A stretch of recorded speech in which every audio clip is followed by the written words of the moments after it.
Hey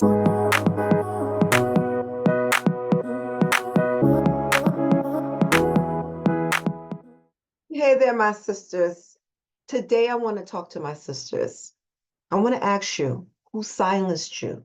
And it's time to take your voice back. And I want to welcome you today to the Speak Your Power Now. And I'm going to be helping you to find your voice, own it, speak unapologetically. I want you to know that this is your opportunity. The ones I'm talking to my sister today, the ones that have been holding it back, the ones that were taught to shrink themselves, the ones that have been taught directly or indirectly that their voice is just too much, that their feelings are not valid. And today, I want to let you know that you're not too loud, your voice is not too big, your voice is not too much, but it is your right to speak unapologetically. Now, today's theme is, sis, who silenced you? And I want you to ask that question throughout this time that we're here together. Because these questions that you may have asked yourself, but this particular question, you may not have even asked yourself this question before.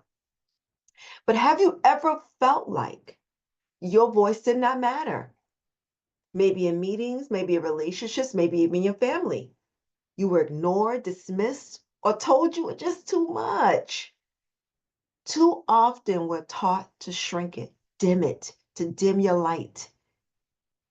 And I want to say that this is your time. Not today. Today is your time. You're going to know that how it is that you will never feel like again. My mission is that you'll be able to find your voice and move forward in it. But before I get right into the topic, I want to take a moment and I want you to listen to this story. And I want to share about a woman that refused to be silent. No matter the cost, she refused. And I want to share a story about Fannie Lou Hamer. And at this time of this taping, it's the month of February, Black History Month. And I just thought it would be very befitting to honor her legacy. Now, let me talk about Fannie Lou Hamer. In 1962, she traveled 26 miles to register to vote. And something that she had a right in her to question. She had a right to say, I want my voice to be heard. But instead, she was faced with threats. She was she was actually arrested. She was beaten, and she had permanent injuries to herself. But yet she did not let that stop her. 2 years later, in 1964, she stood and at the Democratic National Convention and told her story powerfully. You can look it up. But this is what happened. The president at the time, President Johnson, Lyndon B. Johnson, interrupted her and did a broadcast about something off topic to interrupt her story because he knew that her story was powerful and he didn't want the people of America to see her story, her testimony. That's how powerful her voice and her story was. And because he did that, it changed history. Because not only did the people notice, the news noticed that we didn't hear her testimony. And they began to play her testimony over and over and over and over again. And let me tell you, that moment in that space where her voice was ringing through about what happened to her, that her land was taken, she was beaten because she knew her rights, that her voice needed to matter in her voice. Her voice needed to matter. And this is today, I want to let you know. Let's take this moment to honor this Black woman that refused to be silent. And she came, Fannie Lou Hamer, she came and said, I'm going to tell my story. Now, I look back and I question. I want you to ask yourself this question that I started with. Sis, who silenced you? It may not have been the president of the United States because he tried to silence her by broadcasting something else that happened. He interrupted her to talk about something that had nothing to do with the topic. How many times? How many times? It may not have been the president of the United States, but was it a teacher who told you to stop asking questions or to be dismissive? Maybe it was a boss that dismissed your idea. Maybe it was a partner that made you feel small. Or maybe it was just society that told you to stay in your place. See, what Fannie Lou Hamer reminds me of, her story reminds me that when you attempt to take your voice to the next level, to speak with power and speak with truth, it can't be erased. Oh no. So today, I want you to reclaim your voice, whether it's in your home, whether it's in a meeting, whether it's at wherever. I want you to begin to shake it up. We're shaking it up. I'm shaking it up. We're refusing to be silent. I'm refusing to be silent these days. And I'm going to really put that into space. I want you to put in the chat right where you are. If you're rewatching this right where you are, say, I'm done with playing small. Write it there. That's what I want you to do right now. Take that. Another thing, right in the chat. It's time to take my power back. And now let's get into it. I want to make you feel who or what made you feel like your voice didn't matter. You're going to find out today, hopefully, and move to most importantly, and taking your power back. All right. I want to thank you so much for joining me. I'm Dr. Cheryl Clark, and I help people to think outside the box and take their power back and begin to move unapologetically. And before we get started, I want you to just take one note. I'm not here to replace your therapist, your coach, your mental health professional, but what I am here is to provide you with the practical tools to have those real world strategies that can support you on your mental health journey.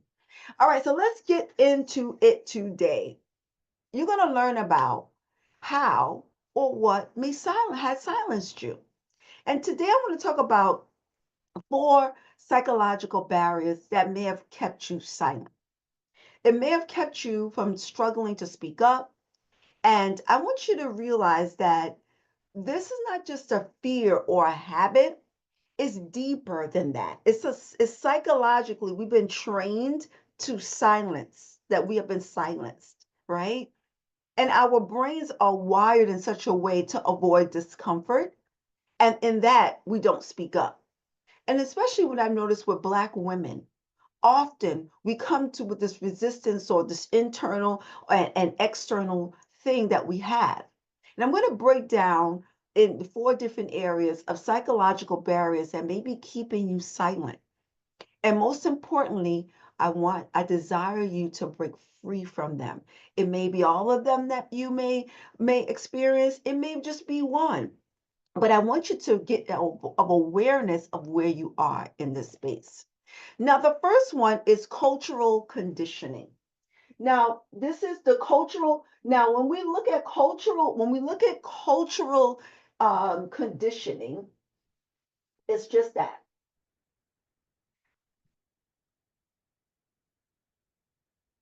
Okay, cultural conditioning.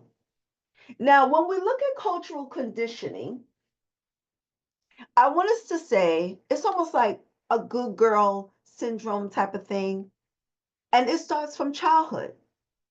The cultural conditioning starts from childhood.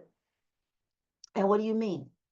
So Black women are told to, sometimes we've been hearing that in not just Black women, but I would just say this, in the Black household, we've seen children to be seen and not heard.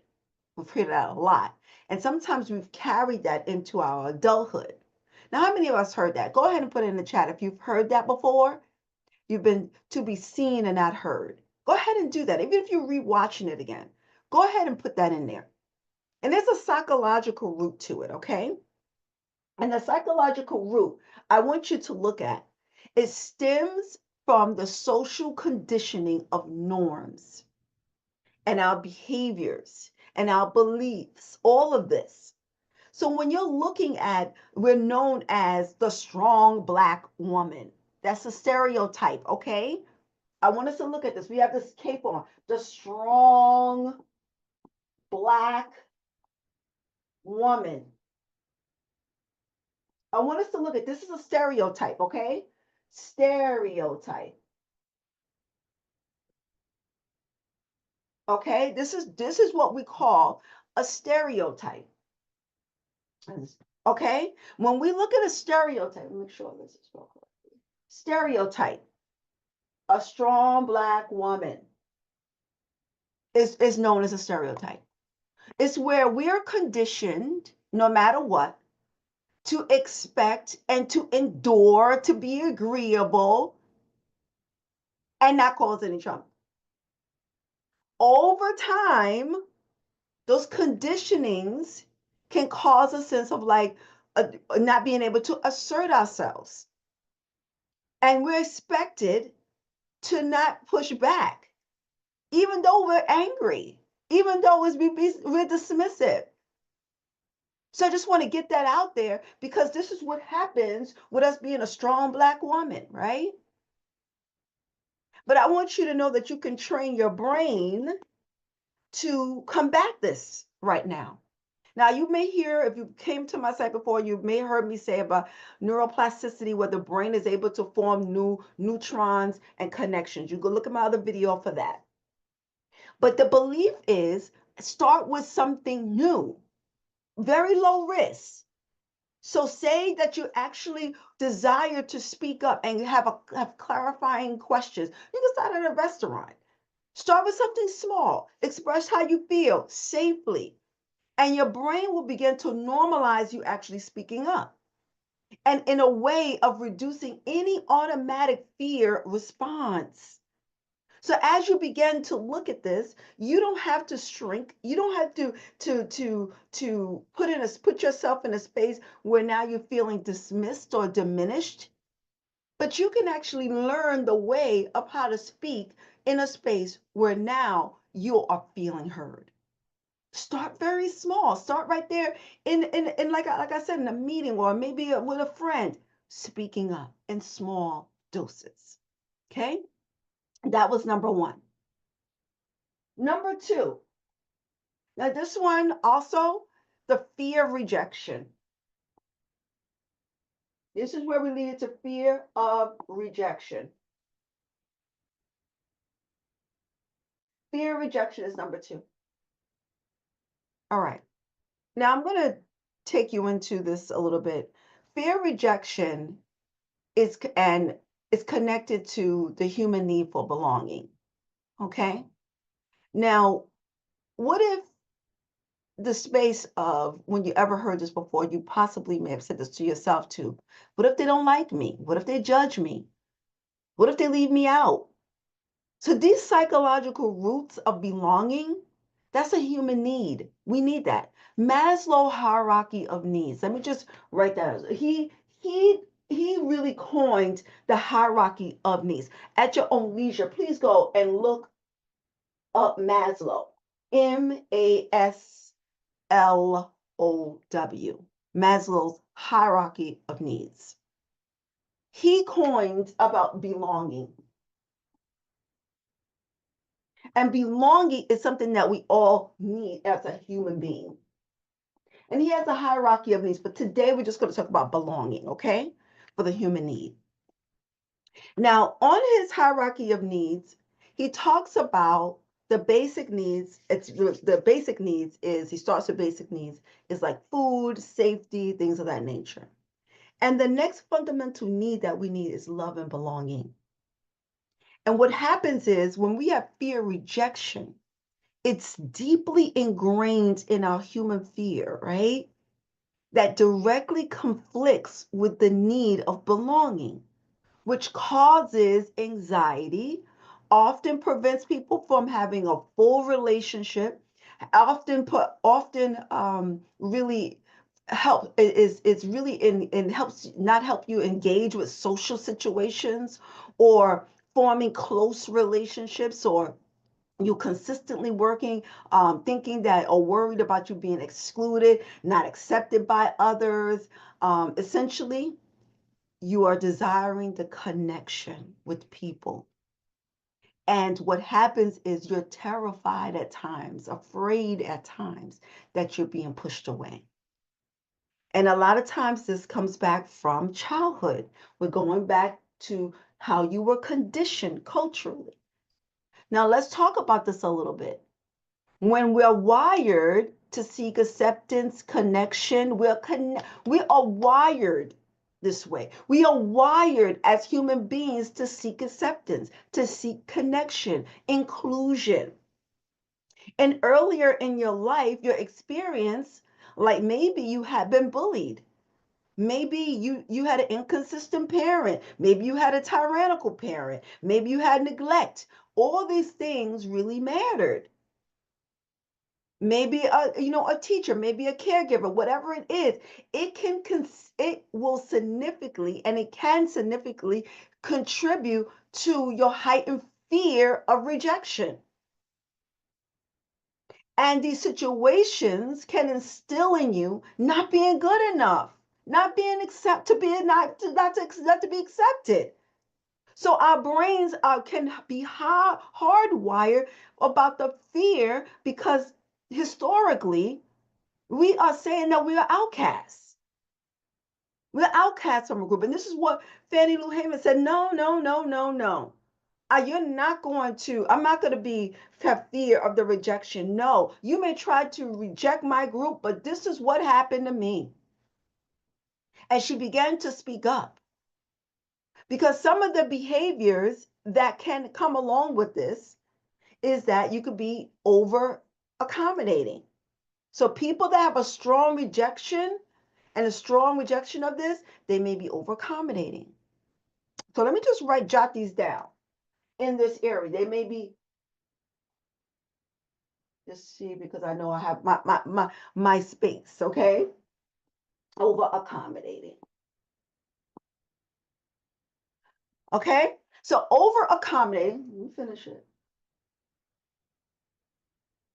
Maybe over accommodating to gain approval. You may withdraw.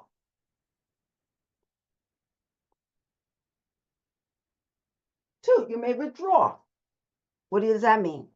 You may withdraw from getting close to people.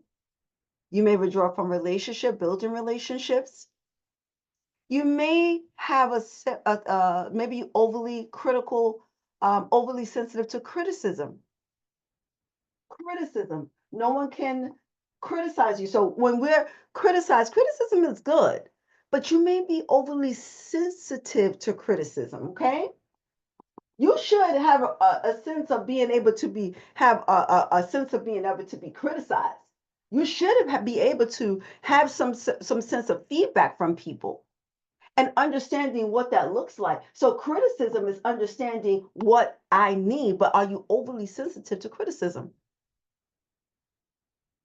So I want you to look at that. And this is another one. Do you sabotage your own success out of fear of not living up to people's expectation? Self-sabotage. Is that another one? Do you self-sabotage? Now, self-sabotage can look like a whole lot of different things. But when you are now saying this over and over and over and over to yourself, that I'm not, I'm never gonna get it. It's not gonna happen anyway, so I'm just gonna do a little bit. And this is why rejection really hurts. Studies have shown social rejections, they activate some part of the brain that brings on physical pain. That's why your stomach starts hurting. That's why you may have a headache. So when we hesitate to speak up, to show that we are assertive in this space, or say something that may be unpopular, it's not just insecurities. It could be biology, something that's happened in our brain, and that brain is trying to protect us. So what do? I want you to see how you could break free from this. The first thing is understanding, being aware. It's about understanding how you could take some action right now and break free from this. And it's developing your self-esteem, knowing your worth. Knowing your worth. This is the first thing you got to do, is know your worth. This is number one. You got to know your worth. With all these things are happening, over accommodating, withdrawal, criticism, and self-sabotaging. Are you sensitive to self? Are you sensitive to criticism or self-sabotaging? You got to know your worth. So when you have a strong sense of self-worth, rejection doesn't hit as hard. Now you may be rejected, but it doesn't hit you as hard. When you value, your value doesn't come from other people. Your value is an inward thing. It comes to know who you are. And you got to affirm yourself. My voice is value. I want you to put that in the chat. My voice matters. Put that in the chat. My voice matters. Put this in the chat. I am enough just as I am. Here's a big one. I don't need approval to be powerful. You know, so many times we think that we need approval from people. And you can create this space. Create this space. And then the second one here, what you could do is, this is where we stop the self-sabotage. Challenge those negative thoughts. So when negative thoughts appear, and now let me tell you, sometimes you may not even recognize it's a negative thought, but I want you to start paying attention. Paying attention to these negative thoughts. Negative thoughts. And ask yourself, the fear of rejection that you may have, the storytelling that we tell ourselves, ask yourself, what is the worst that could happen? If they reject me, does that really change my worth? No. Have you been rejected before and you still survived? Yes. So as I really commend journaling, every time you catch yourself thinking about something, what if they don't like me? Replace that thought. What if the right people accept me? How about that? Maybe I found my tribe. This is where the power of her voice circle came about. Because what if I found my tribe now that can cultivate my voice? And this is where the last thing is: seek support. Support. Listen, I'm a therapist. Sometimes I've seen a lot of clients, they have deep-rooted situation that's happening. I'm not gonna even say that they don't. And maybe you have been dismissed as a child. Maybe some really, really horrible things happen. Maybe those past experiences really doubted your own voice, and I got that. This is why therapy is here, coaching is here, the positive communities, like the Power of Her Voice community. It can help you unlearn some of these toxic patterns that you may be in and build confidence in your voice. This is where you can begin to build that. You need to find a safe space, and I believe here is a safe space for you, sisterhood, that we can practice using your voice without having fear. This is where you can begin to do this. And you can gradually do the exposure thing. Take little steps at a time. You get less and you'll find yourself more faced with rejection, the less power that you give it. Don't give it the power, because you can adapt new things. You can adapt new things. All right. Third, hope this is helping. The third one, self-doubt. It's a psychological root, perfectionism, and the inner critic. They're all comforting together. So self-doubt. How many of us have self-doubt? I think we all have had self-doubt now and then. But if you stay in that, it's not going to take you anywhere. being a perfectionist. Perfection. And, if I don't get it right, are you going to be perfect? No, nobody's perfect.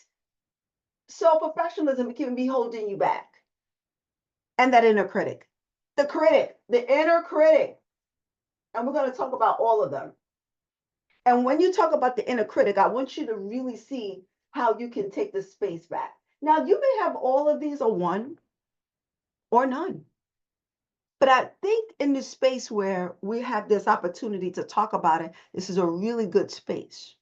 Now, all three of these things, self-doubt, perfectionism, and inner critic, they kind of work intertwined with each other because one is self-doubt. When we hear this, we have, I want to say a psychology term, a cognitive distortion. Particularly, you have like a all or nothing type of thinking, or you may have heard imposter syndrome. No, I've thrown out a lot of terms here.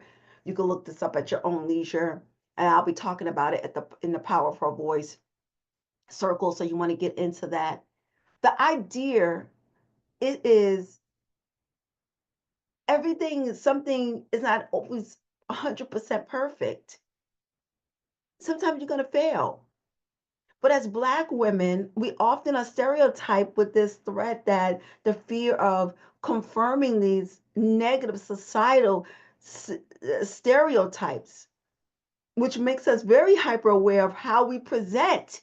That's why we have this thing of how we look and how we looking good. I'm not saying that we shouldn't look good, but what I am saying is certain times when that inner critic is talking in your head, you got to literally name it to tame it. This is where I talked about before. The psychologist came up with that. Name it to tame it. Because if you are any self-doubt that comes that voice, you got to name it. When it shows up, call it out. Oh, here come negative Nancy again in the head. It's part of you. You can say this is negative Cheryl. It's the negative part of Cheryl. But name it something. Naming your alter ego. Negative Nancy. Here she come. So name it. Any thoughts that come, self-doubt that comes, name it. Name it. First thing I want you to do is name it. If any type of things that you're talking about is 100%, I want you to reframe it, not 100%. Not everything is 100%. Not everything is 100%. Everything is not going to be 100%. So create the 80% rule. What's the 80% rule? So this is what you're going to say, 80% rule.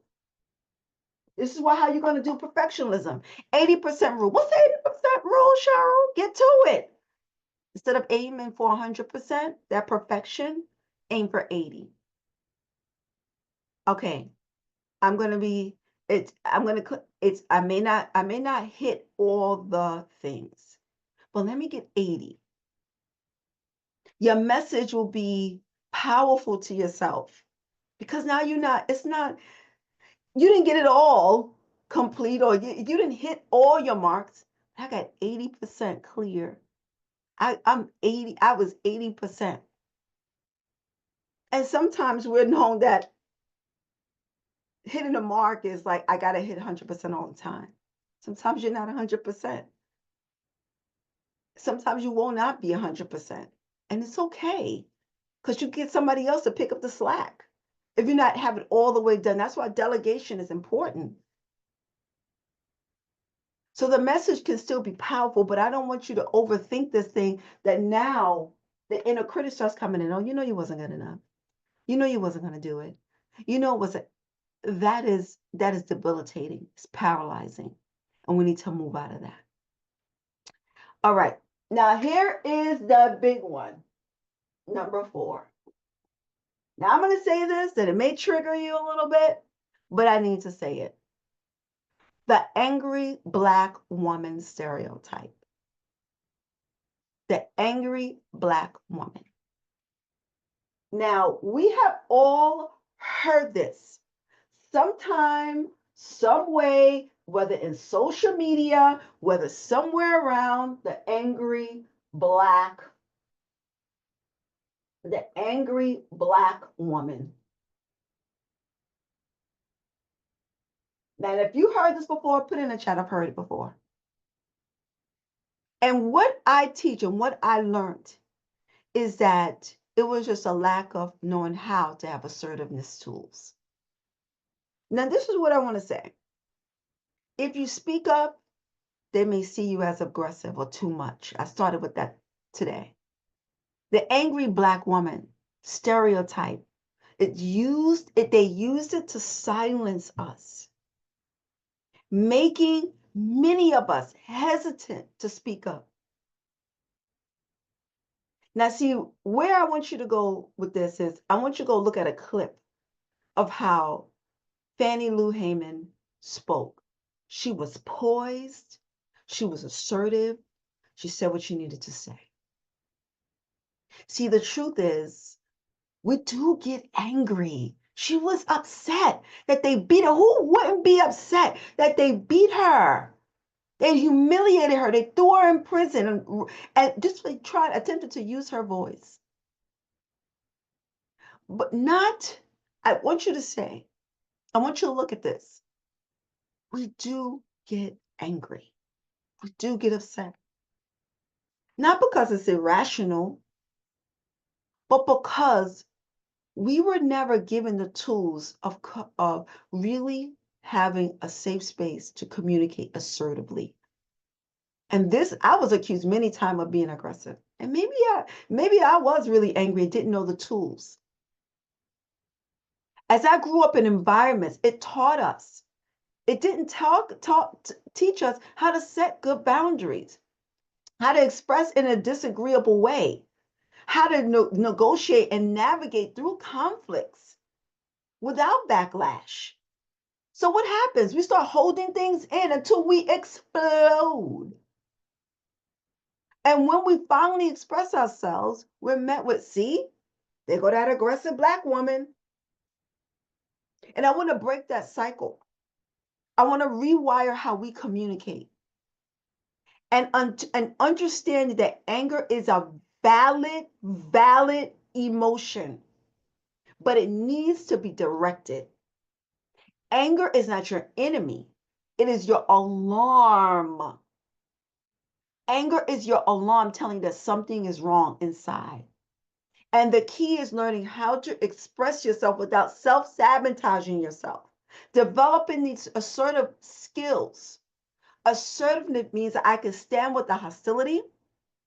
I can stand in a space that I hear you, but I may not agree.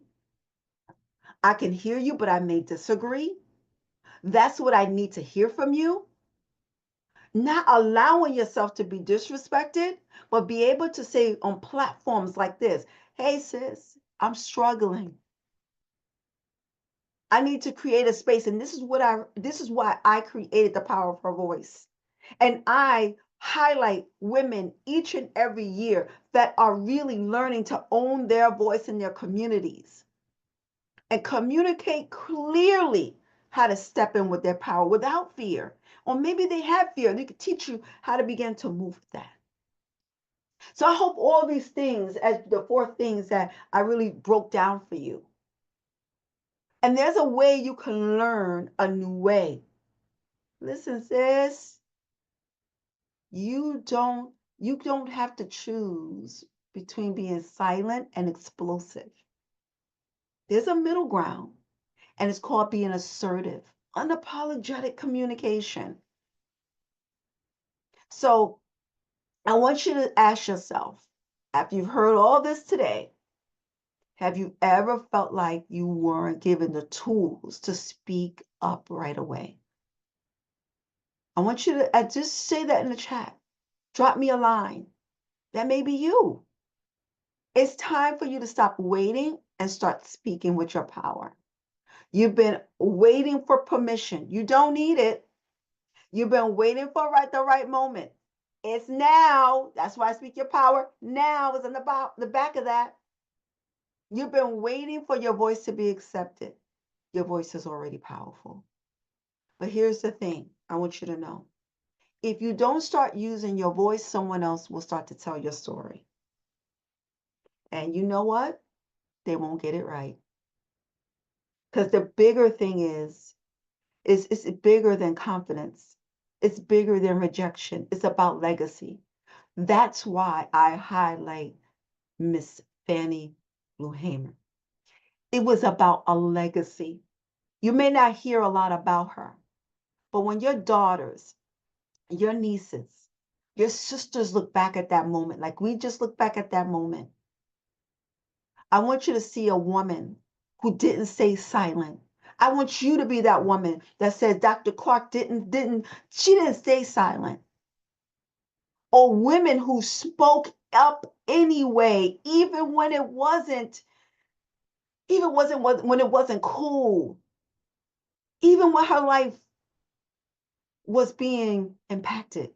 She knew about legacy. This is why I started this. I want you to drop in the chat that I choose me today. I choose me. I choose me. I choose me. And if you've done that, or if you haven't done that, I don't care if you're rewatching it, write it in the chat.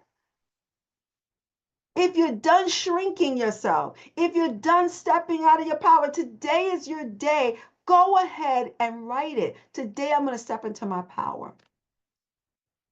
And I want to offer you something. If you're really serious about taking this further, if you're ready, right here, if you heard something in this moment, whether it's your life, your business, your legacy, whatever it is, whatever you heard, I know you need to be in the power of her voice circle. It's not just a membership. I believe it's a movement where women are stopping the whispering and starting to lead with power, where your vision is going to meet your voice and you're going to become unstoppable. I believe it. The doors are open. I want you to step into it. I want you to do this because, sis, your voice has power. So use it. Use it. It's time. All right. All right. All right. All right. All right. If you enjoyed this episode, if you are inspired, give it a thumbs up. Share it with someone that may need it. Subscribe to more powerful insights. Go to my website. Let's build this community of voices and visions to transform the world. All right? And remember, I always leave you with this. Sometimes your life is defined by one single moment. Let that moment be today. Have a great one. Until next time.